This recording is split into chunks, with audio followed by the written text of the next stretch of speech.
Thank you very much. I'm going to continue today speaking about the Zionist conspiracy. There's so much information, but typical series of a Zionist conspiracy for world domination often condemn all Jews as conspirators, and even worse, as the enemies of mankind. But any treatment of a Jewish conspiracy must take into account the ancient schism that divided Israel. In the Old Testament, this division was preceded by the apostasy of King Solomon, whose idolatry was carried on afterward by the 10 tribes of Israel, and then eventually by the southern tribes of Judah. This ancient schism has profoundly affected the subsequent history of the Jewish people, and it is the dynamic of the alleged Jewish conspiracy of the present day. There is not a Jewish conspiracy per se, for not all Jews are involved in the conspiracy, but rather it is a Zionist conspiracy. At the helm of this conspiracy are Kabbalist, Judeo-Freemasonic Jews, and their various fronts, such as the Priory of Zion, B'nai B'rith, the House of Rothschild, the Illuminati, all of these fronts that I have mentioned over the last couple of days. So these terms are really interchangeable. But I want to zero in today on what happened in the Old Testament. We know that the kingdom split after Solomon, that both kingdoms were eventually taken into captivity, and that there was much animosity between the two kingdoms because of the apostasy of Solomon. But in the northern kingdom, which eventually went into captivity, the tribe of Dan seemed to have the preeminence as far as idolatry was concerned. And when Jeroboam split off from Judah and Benjamin, he set up altars to Baal in Bethel and Dan, because he didn't want the northern tribes to go back to Jerusalem to worship in God's temple. And they basically adopted the worship of the Canaanites in those northern tribes. But the tribe of Dan was preeminent. And there is a curious prophecy in the book of Judges. If you recall, Samson was of the tribe of Dan. He was a judge of Israel. But he was very much of an apostate himself. He married a Philistine woman, and during the wedding feast, he proposed a riddle to the Philistines, which they just couldn't solve. The riddle that he gave to them was, out of the eater came forth meat, and out of the strong came forth sweetness. So on the seventh day of the wedding feast, Samson's bride prevailed upon him to reveal the meaning of the riddle. And Samson told the Philistines that he had killed the carcass of a young lion with his bare hands on the way to the Philistine country, and a swarm of bees this kill had attracted a swarm of bees which produced honey therein. Now, this riddle may even be a prophecy, if you want to look at it that way. The lion that Samson is referring to, the lion is the symbol of the tribe of Judah. And of course, Samson was a judge of the tribe of Dan. And Samson's killing the lion could be a prophecy about the tribe of Dan slaying and overcoming the tribe of Judah, represented by the lion. And the honey could mean this overturning of the tribe of Judah as the messianic, the tribe that would produce the Messiah, would produce the golden age, or the new age that the Zionists covet. They actually covet the birthright of Judah, and they're going to try to counterfeit it. Now, there are many indications that the tribe of Dan will produce the Antichrist. We have an entire report on that on our website. Very, very good report. Jeremiah prophesied of this from the snorting of his horses, referring to the Antichrist, was heard from Dan. The church father Irenaeus also believed that the Antichrist would come from the tribe of Dan.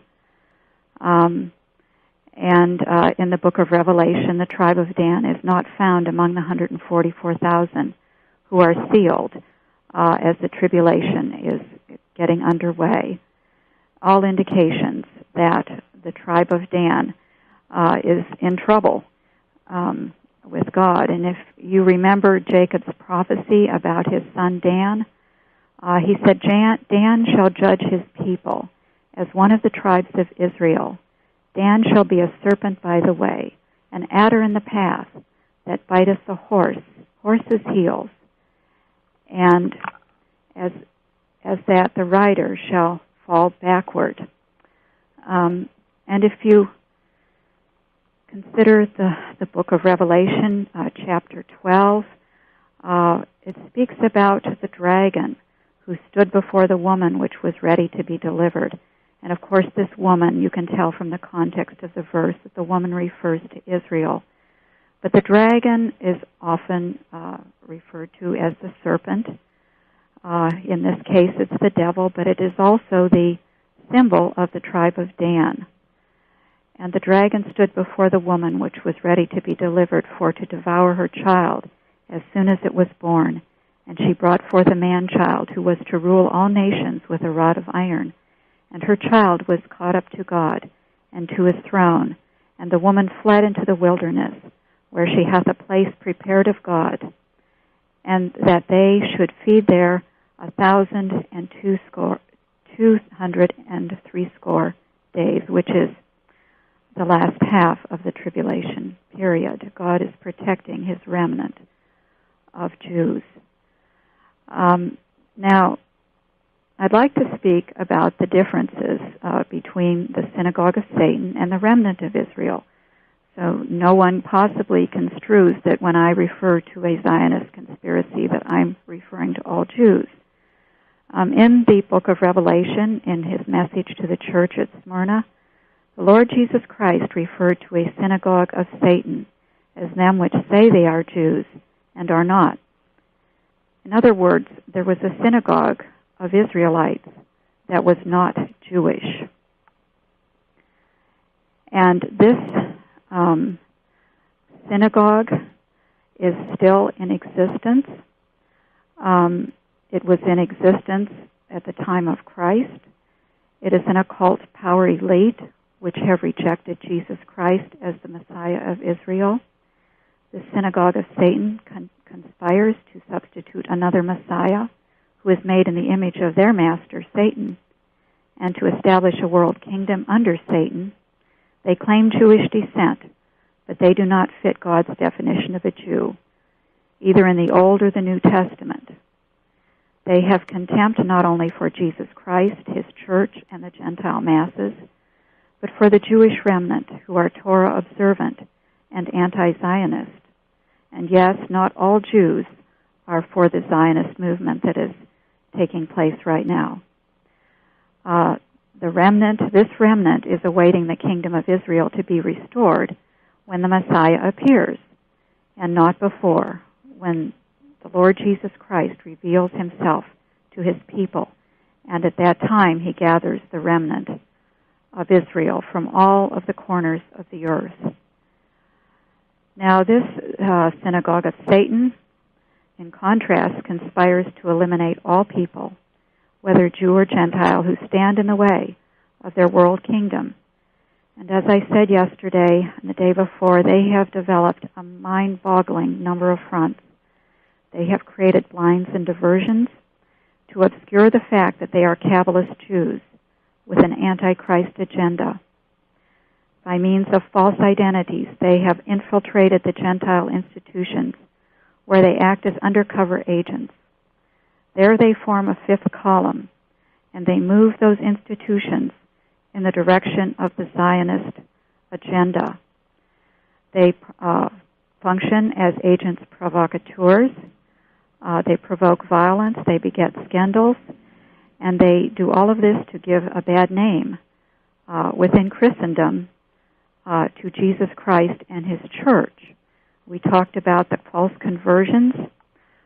These false conversions not only were occurring within Christianity, within the Roman Catholic Church, and today we even see them in evangelical Christianity, but in the Middle Ages they converted to Islam.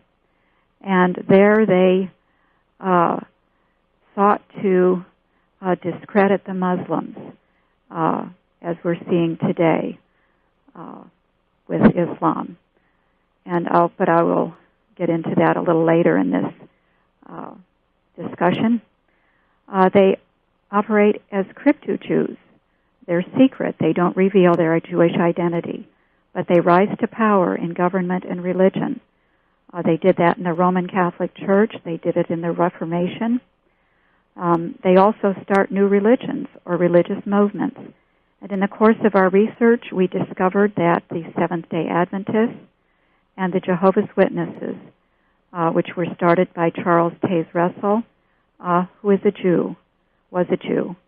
The Church of Jesus Christ and the Latter-day Saints, the Mormons, were started also by a Jew, Joseph Smith. And he surrounded himself with a group of Kabbalist Jews who called themselves the Apostles. And of course, if you look at the Mormon religion, the Jehovah's Witnesses, Seventh-day Adventists, these are all very Judaized forms of Christianity. They're not Christianity, but they claim to be so. We have found that many of the parachurch organizations today are very Judaized forms of Christianity, and in some instances we've even found that their founders are crypto-Jews who claim to have had Christian conversions to Christianity. But by the doctrine that they teach, you really can't believe it that they are Christians, but rather you have to go by their doctrine to determine what they really are. These crypto-Jews have found their way into government, finance, education, the military, science, entertainment, and religion. And in each of these establishments, they collaborate with other secret Zionists to advance the Zionist agenda. Now, I would like to go through a chronology of the Zionist movement because many people think it's just a modern invention. It started with the World Zionist Congress 100 years ago. But this is not the case, and I would like to show that it actually started at the time of Solomon. It was very strong at the time of Christ with the Pharisees. We talked about Solomon and his apostasy. Yesterday we talked about Ezekiel 8, where after Solomon died and the Babylonian captivity began, there were the elders of Israel in the temple, even in the Holy of Holies, worshiping these pagan idols. And there is some thought that at that time they were plotting and planning to establish this kingdom of the Antichrist. Solomon had died. He was their ideal of the Jews' Messiah, but they had not let go of their dream to make Israel the ruler of the world and to put their man on the throne of a rebuilt temple. And when we look at Judeo-Freemasonry, Albert Pike called Solomon the lion of the tribe of Judah in morals and dogma. And even at the time of Christ, when the Pharisees were opposing him so vehemently, Jesus asked them, saying, "What think ye of the Christ? Whose son is he?" And they said unto him, "The son of David." Now, they were not referring to Jesus because they had rejected him. We believe that they were referring to Solomon as the Messiah. And the Jews who believe in reincarnation are being taught by their rabbis, many of them, these Kabbalist Jews, the Judeo-Freemasons, to expect a personage who is the reincarnation of Solomon to appear on the world scene and to set up a kingdom as Solomon had, with all of the peace and the prosperity, but also all of the idolatry that Solomon had introduced, not only to the temple, but to the Jewish people. And at that point, the Jews will be the rulers of the world. But we know that the Lord Jesus Christ came to establish a spiritual kingdom. And the Pharisees would have none of that. They demanded an earthly kingdom with all of the wealth and grandeur of Solomon's earthly kingdom. And I'd like to read from Edith Starr Miller's Occult Theocracy. She has a brief passage that describes the attitude of the Pharisees. She's quoting Nicholas II and the Jews by Nechvolodo.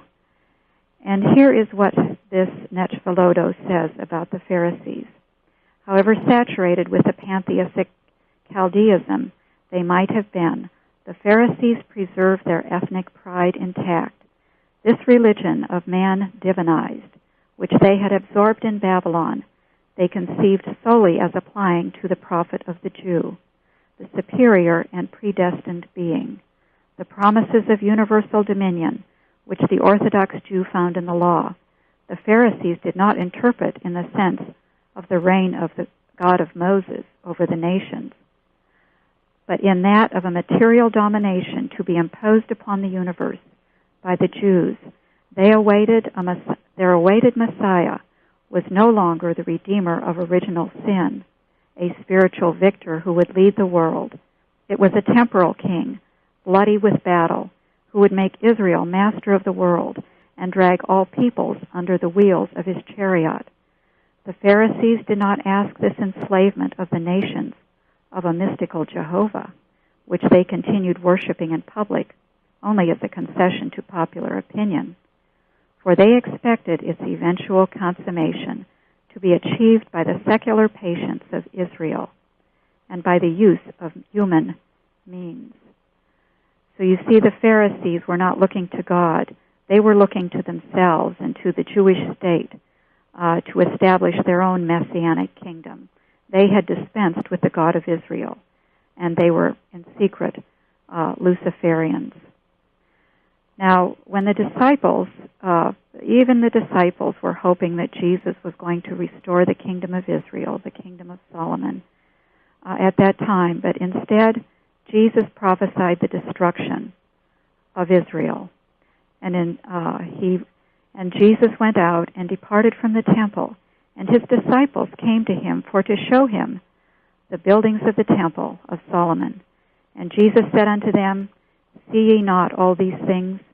Verily I say unto you, there shall not be left here one stone upon another that shall not be thrown down. So the Zionists, of course, after that, the temple was destroyed. Jerusalem was destroyed.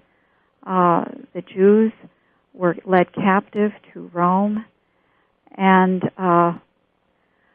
from their position in Rome, from their place in Rome, they still conspired to regain their place in Israel. And we're going to follow that timeline of the Zionist movement from the time the Jews were dispersed in 70 A.D., and many of them led captive to Rome. And I'd like to start with, in Rome, the Jews were first treated as slaves, but the Caesars, although they weren't friendly to the Jews in Israel, they were friendly to the Jews in Rome. And the Jews in Rome eventually rose to a place of prominence and wealth. They were an enterprising people, an intelligent people, and they also, we have found much evidence that they conspired against the Christian church in Rome. We have a report on that on the website, Mystery Babylon.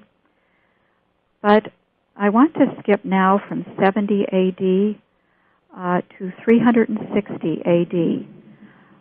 This was after the last Constantine was emperor in Rome, and the Emperor Constantine kept the Jews in check because with their tremendous ability to make wealth and also their schemes, that he was distrustful of them. But when the Roman Emperor Julian became Emperor of Rome, he wanted to reverse the situation. Now, of course, Constantine was reportedly converted.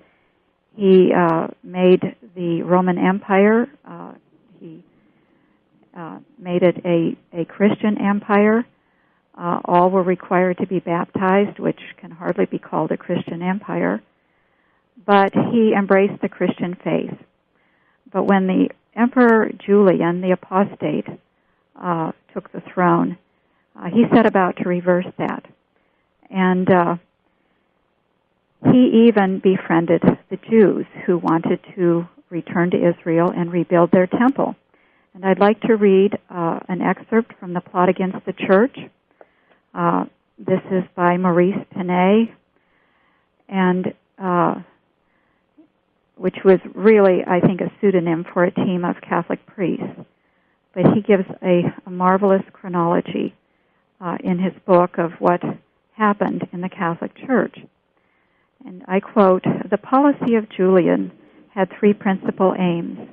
The first was to renew the pagan belief and to again declare it a state religion of the empire, so that Rome, which according to his view had declined through Christianity, might return to its old glory. The second aim was to destroy Christianity. The third aim was to concede to Jewry its old positions, from which it had been expelled by Constantine and his sons. Even the rebuilding of the Temple of Solomon was to be arranged."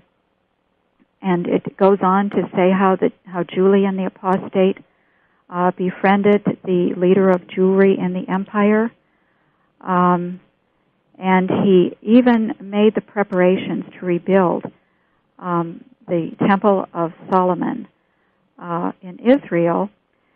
And he told he commissioned his best friend Alypius of Antioch to rebuild the Temple of Jerusalem, and he gave instructions to spare no expense. And he commanded the governors of Palestine and Syria to assist in everything necessary. However, the death of Julian, he went off to war with Persia, and he was killed. And the death of Julian, close to the Tigris in 363, robbed the Jews of their last ray of hope. So we will skip now. Yesterday we talked about all of the false conversions into the Roman Catholic Church, the Marranos and the Conversos, and how the Marranos falsely converted in order to infiltrate the clergy and even the papacy. They were not going to remain in servitude, but rather they were going to take control of the Roman Empire. And this they did. Many of the popes were Jewish. Some of them used Kabbalists as their advisors. The monasticism that took hold in Roman Catholicism is a direct product of the Alexandrian monasticism, which the apostate Jews in Alexandria, Egypt, embraced. We talked about the Essenes and the Therapeutae that were Jewish monastic orders that formed the Society of Ormus, which was the first Illuminati. This Ormus society evolved into the Priori de Zion. And so we see this Zionist movement very, very early on in the Roman Empire. Yesterday I talked about the Rex Deus families. Around the turn of the millennium, And during this time, in the first millennium of the Roman Empire, the Jews were gradually gaining control by wealth and by their tremendous ability to make money and to bring into bondage the popes and the heads of state of Europe to themselves through usury. Now, around the turn of the next century, 1099 to 1300, began the Crusades, and we talked about the Rex Deus families who were Jewish. They funded the Crusades to regain the Holy Land. They co-opted the papacy. They formed the orders of the Knights Templar. They were the priori Dazione behind these Crusades. And they were high-born Jews. They believed they were from the Jewish lines of David and Aaron. And they saw this as an immense opportunity to return to their holy temple, to recover their birthright. And this information is found in the Second Messiah. Of course, their mission failed, for God thwarted this mission at that time. He was not going to permit it. But the Knights Templar, who were the more warrior monks, who were formed for the Crusades, specifically for the Crusades, their real name was the Order of the Poor Knights of Christ and of the Temple of Solomon. And the individual who was the guiding spirit of the Knights Templar was Saint Bernard of Clairvaux, and he wrote the Rule of the Templars.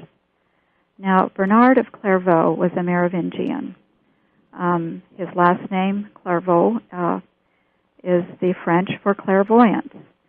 Bernard was the founder of the Cistercian order, which is a Rosicrucian order. Do you remember yesterday we talked about these religious fronts that the Illuminati set up within the Catholic Church? They were set up as monasteries and spiritual orders, but they were really fronts for the occult.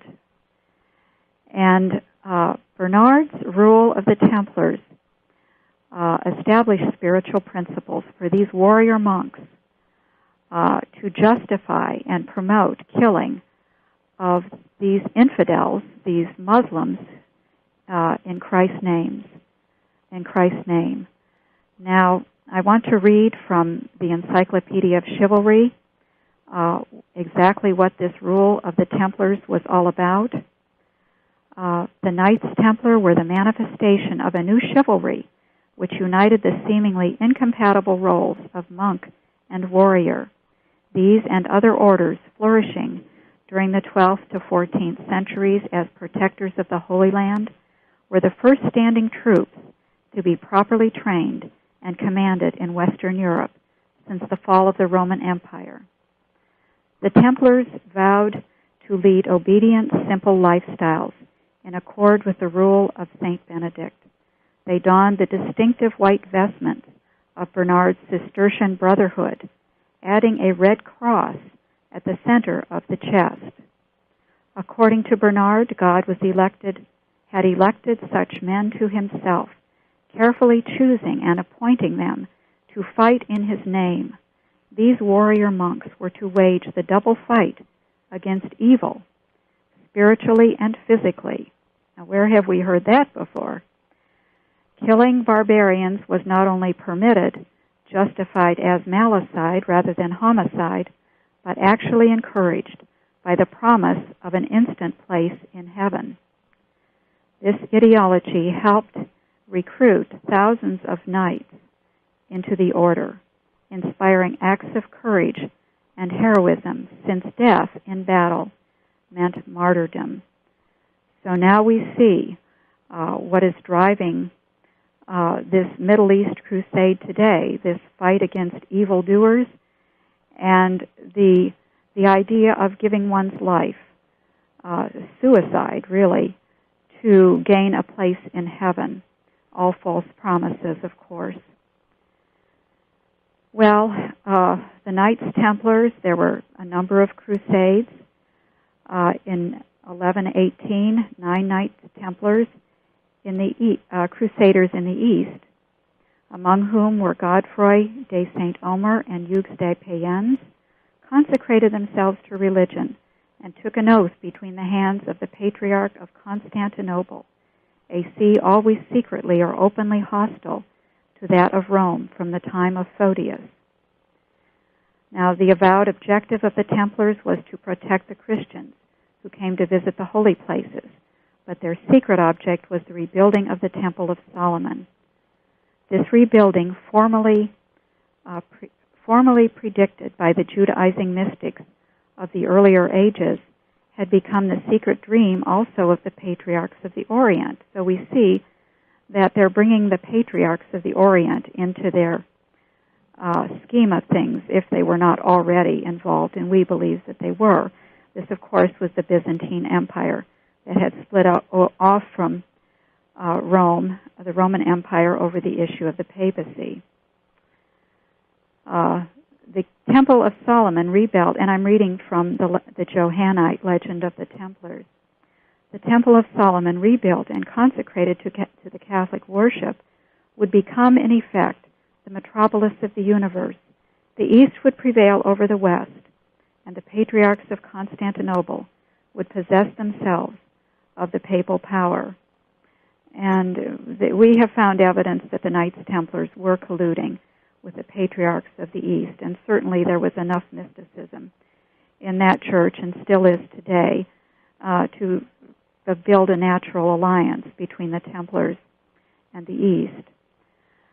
But anyway, the demise of the Templars occurred in 1307. They were forced to flee to Scotland. Their crusades had come to nothing. They never rebuilt their temple. But the Zionist movement did not stop with the demise of the Templars. The Prieuré des Zions continued to function very quietly in Paris. A number of Templars fled to Scotland, and there they established the Rosicrucians. And from Great Britain and from France, there were established throughout the world a network of secret societies, the precursors of what we have today. In 1534, during the time of the Reformation, the Jesuits, the Society of Jesus, was founded by Ignatius of Loyola. Now, many Catholics will be surprised to find out that Ignatius was a Marrano Jew. And he and his 5 associates, who were also Jewish, set up this society supposedly to counter the Reformation that had been started by Martin Luther. But the Jesuits continued within the Catholic Church to function as an operation of covert Jewry. And many of the Secretary Generals of the Society of Jesus were Jewish. And so here's another example of crypto-Jews using a spiritual order that has the outward appearance of being not only Gentile but Christian, and thereby giving the whole Christian church a bad name. Now, that's what was going on in Roman Catholicism, but on the other side we have the Reformation taking place. And it's very interesting to find out that one of our reformers, John Calvin, also Jewish. I'm going to quote from a series of speeches at the B'nai B'rith Convention in Paris in 1936. This was published in the London Catholic Gazette, February 1936, and it was also published in the Paris Review of the People in that same year. And I'm just quoting a small excerpt from these speeches. Now, when I say B'nai B'rith, think House of Rothschild, think Priori des Zion, think Illuminati, because these are all one and the same, just various fronts for this occult power elite within world Jewry. And they stated, we are the fathers of all revolutions, even of those which sometimes happen to turn against us. We are the supreme masters of peace and war. We can boast of being the creators of the Reformation. Calvin was one of our children. He was of Jewish descent and was entrusted by Jewish authority and encouraged with Jewish finance to draft his schemes in the Reformation, which was to convince Christians it was all right to charge usury because this had been prescribed by the Catholic Church. I'm ad-libbing here. This is not part of this speech. But that there were other damnable heresies that Calvin introduced in violation of God's law.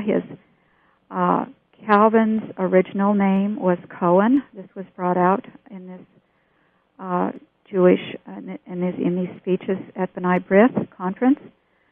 And Calvin certainly set up a Judaized version of Christianity, not a whole lot different from the Catholic Church. And John Calvin even had people killed for heresy, same as the Catholic Church. And Calvin also was an ecumenist. He wanted to have ecumenical conferences with the Pope. Now, of course, by this time, the popes are fully under the thumb of the Merovingians. But it's very interesting that we find Calvin among their number. In 1776, 2 centuries after the Reformation, the House of Rothschild was founded. Now, we've talked about the meaning of the word of the name Rothschild. It really means Ruth's child, and this is a reference to Solomon, who was a descendant of Ruth, who is in the lineage of Jesus Christ. Now, the House of Rothschild was founded in 1776 in Frankfurt, Germany, by Mayor Amschel Rothschild. Mayer fathered 5 boys who would establish the most successful merchant banking network in England, France, Austria, Prussia, and Italy. Each of his 5 sons went to one of these countries and basically took over the financials of each country because they brought the monarchies, the governments, into debt to the House of Rothschild. In 1823, we provided evidence that the House of Rothschild took over the financial operations of the Catholic Church. And this is even stated in the Jewish Encyclopedia. In 1836, Rothschild purchased land in Palestine. Now the end is beginning to come into sight for the House of Rothschild. They're buying land in Palestine. In 1836, Zevi Kalisher appealed to Mayor Amschel Rothschild to buy out completely the land of Israel, or at least Jerusalem, and particularly the temple area, in order to bring about the miraculous redemption from below. Zevi Kalisher said the salvation promised by the prophets of old could come only gradually and by self-help from the Jews. And I'm quoting there from O.J. Graham's Six-Pointed Star. That was in 1836.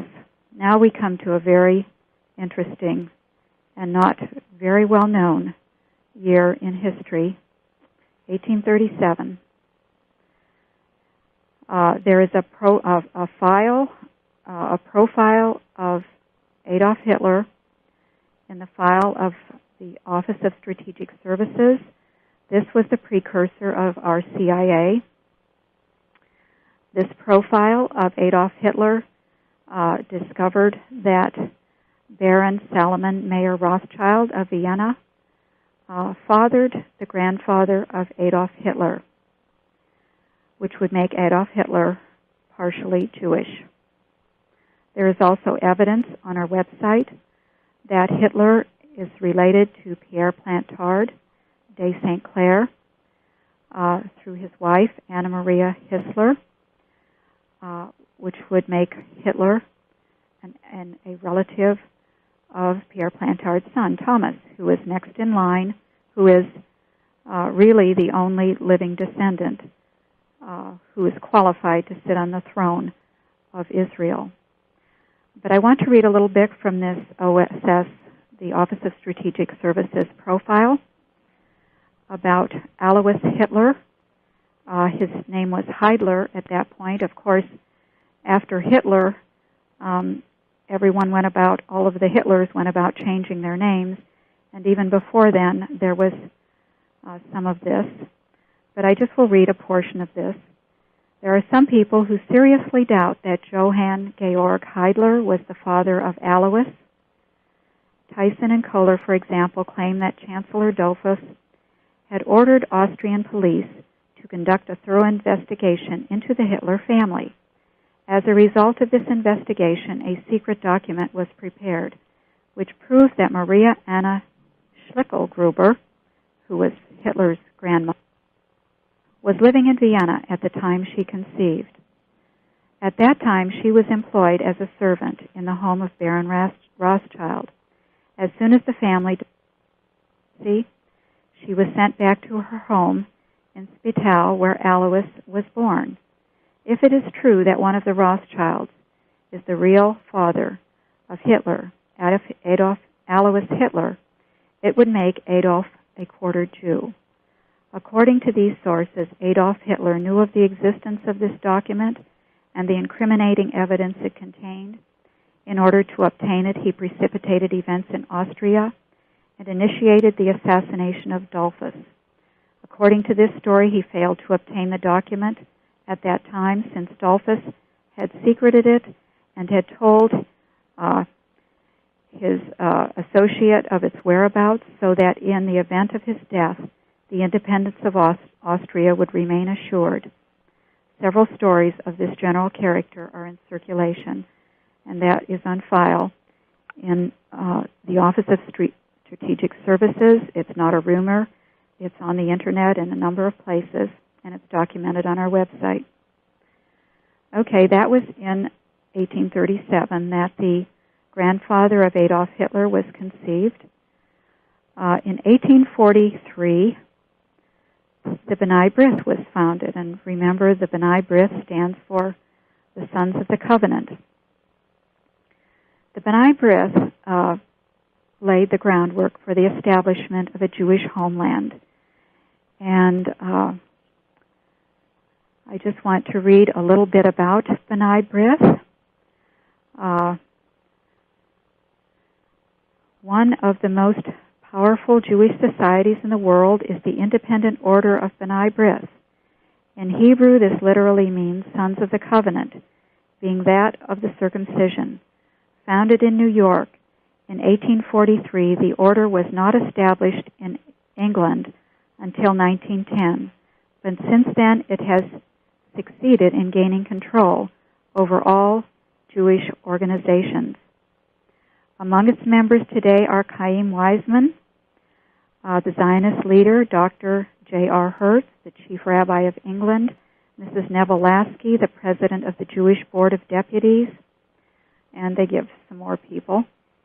A short history of the B'nai B'rith in England, written by Paul Goodman, the past president for private circulation among its members, gives a clear insight into the way pressure was put upon governments throughout the world in Jewish interests. B'nai B'rith is Zionist.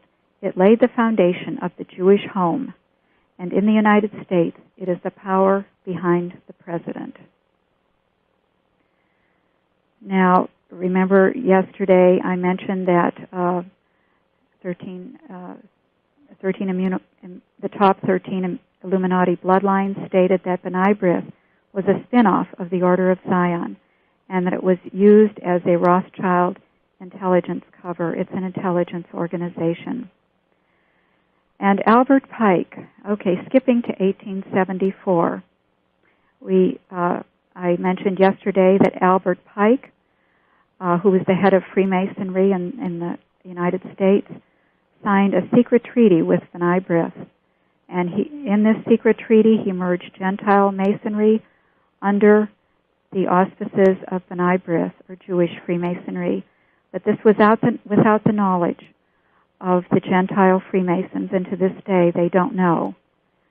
By the decree of September 12, 1974, and I'm quoting from A Secret Holocaust by Eustace Mullins, by a decree of September 12, 1874, which confirmed a treaty signed by Armand Levy for the Jewish B'nai B'rith of America, Germany, and England, and the supreme authority of Charleston, Albert Pike, authorized the Jewish Freemasons to form a secret federation functioning side by side with ordinary lodges.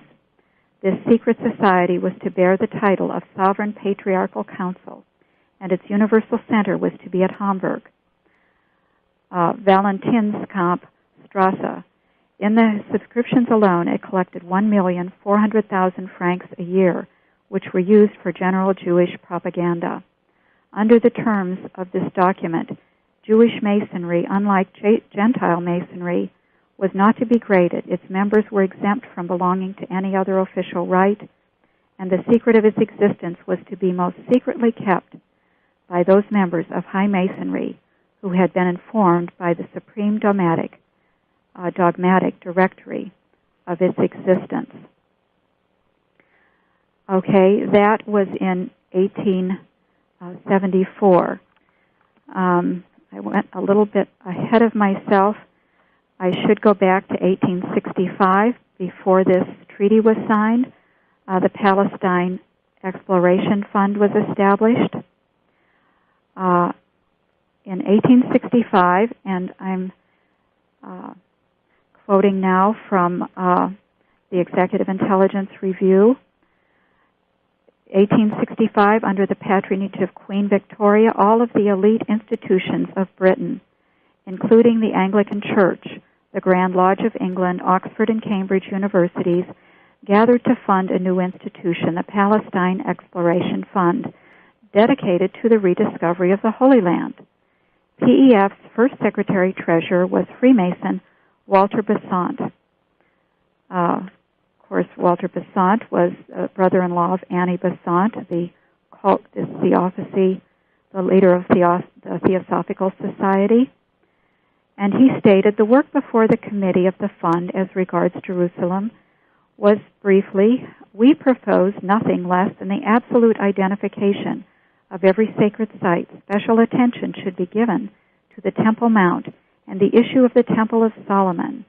Thus was founded the vast discipline of biblical archaeology. Through the PEF, the British reestablished the tradition of cultural religious manipulation in the 19th century.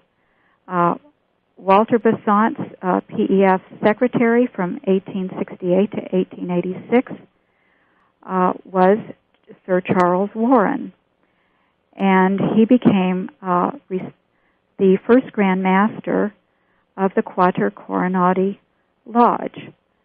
Now, the Quater Coronati Lodge is a very high-level Freemasonic lodge in Great Britain.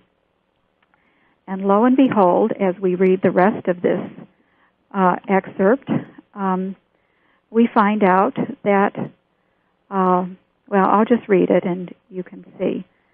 The PEF Quater Coronati cyclical manipulation of religion continues, both in the plot to rebuild Solomon's Temple per se and in the broader cultural war against true Christianity, Judaism, and Islam, of which that plot is a part.